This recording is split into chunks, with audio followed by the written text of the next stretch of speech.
Sir, लिव्हरचं health कसं जपावं?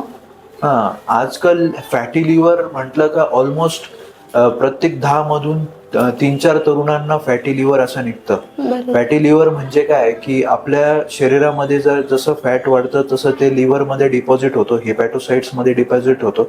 Fatty liver ही पुढच्या स्टेजमध्ये जाऊन आणखी फॅट वाढत जातं, त्याला आपण स्टिएटो हेपॅटायटिस असं म्हणतो. आणि मग नंतर ते क्रोनिक लिव्हर फेलियरमध्ये पेशंट निघून जातात. म्हणजे लिव्हर हळूहळू खराब होऊन जाते आणि त्याच्यामुळे लिव्हर डॅमेज झाल्यावर मग पोटामध्ये पाणी साचणे, पोर्टल हायपरटेन्शन म्हणजे आपल्या जी अन्ननलिका आहे तिथं खाली ब्लड रक्तवाहिन्या मोठ्या मोठ्या होऊन जाणे आणि मग नंतर ते फुटून जातात, त्याच्यामुळे रक्ताची उलटी वगैरे ह्या सगळ्या गोष्टी होऊ शकतात. तर हे कसं टाळायला पाहिजे?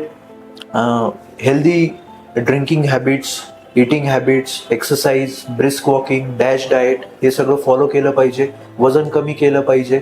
जर फॅटी लिव्हर आहे तर त्वरित तुमच्या जवळच्या MD मेडिसिन डॉक्टरकडे आणि गॅस्ट्रोएंट्रोलॉजिस्टकडे तुम्ही दाखवून द्यायला पाहिजे आणि जेणेकरून मग ते तुम्हाला योग्य सल्ला देऊन ते आपल्याला कमी करतील.